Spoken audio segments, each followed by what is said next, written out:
Greetings again, Mark West students. I'm going to be talking to you today about worms.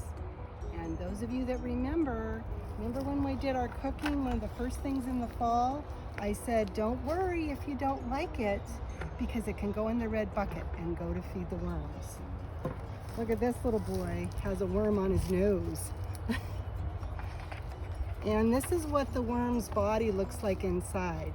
And worm composting means we use worms to help us eat the vegetables that have gone. They're not good anymore. Here is a picture of this. We look at that and we say, yuck, yuck. But the worms look at that and they say, yum, because it's already started to decompose. That means it's already started to break down. So they're very happy about that. It makes it easier for them to eat. I don't know if you remember, but we used to make something called worm salsa, where we took the old vegetables. These are old zucchinis that I just showed you, and we cut them up to practice using our knives.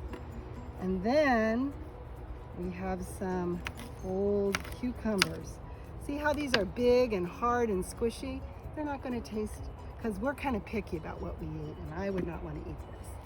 And sometimes that happens in a garden. Things get ripe so fast we can't keep up. So we take this, but we don't have to worry, because we take this and we cut it up and we give it to the worms. And so in here we have the things that I cut up, and we also have coffee grounds that we get from Blue Beagle Coffee Shop by Mulesbury Market. And this is another way to compost. They have coffee grounds left over. So instead of throwing anything of these things in the trash, we are using them to make really good fertilizer for our plants. So we're gonna put some worms in here. Some coffee in here. We're gonna put some coffee in here. Mix it up. Mix it up, mix it up, mix it up. All right, now we're gonna go over and we're gonna pull this off.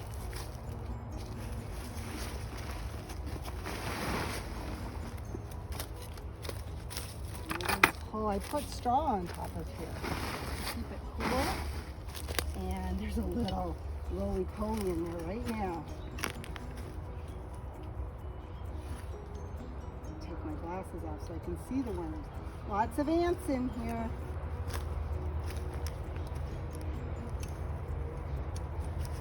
Oh yeah, there we go.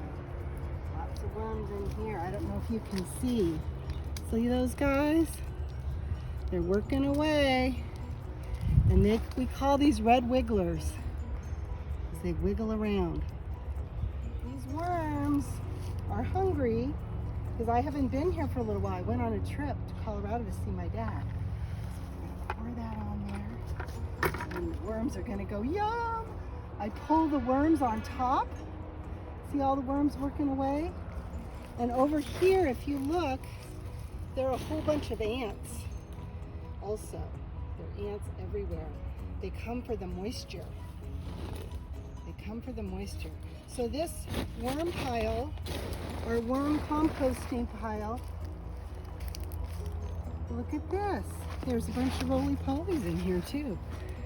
It creates a nice damp ecosystem, a nice place for all kinds of insects to come.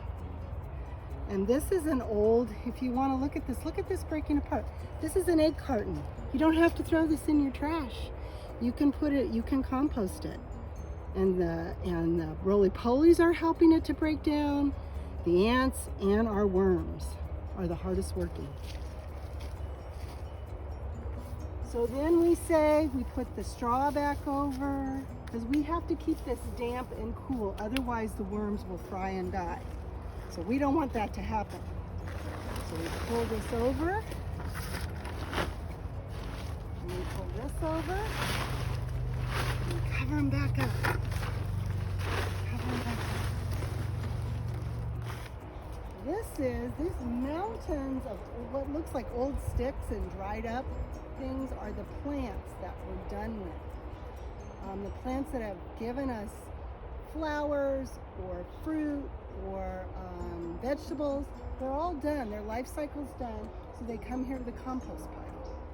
And they're piled up in the compost pile and they become wonderful dirt, compost to be used in the garden. Now this is, we already looked at this. This is the coffee grounds. Those can also be used in this type of composting.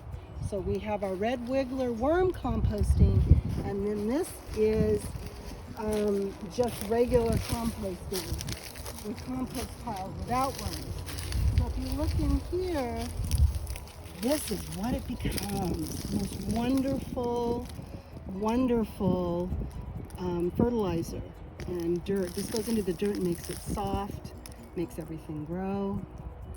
And it's wonderful. So nothing is wasted in the garden. We don't want these things to go into our dumps and into just our regular garbage. All of these things, if you have a yard and a garden and you need to get rid of things, you put this also in your green waste bin. And that can be taken to the dump where they compost it.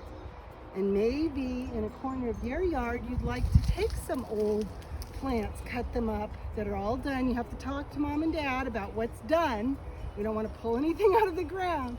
But if they say this is done, you can help, say I'd like to help, and you can break them apart or cut them up and make a little pile and see what happens. See who comes to help with the composting process. Earthworms, which are a little bit different than our red wigglers, and bugs and all kinds of critters will come to help that breaking down composting process. And we call that decomposing. These things are decomposing, and this is a long word, decomposition.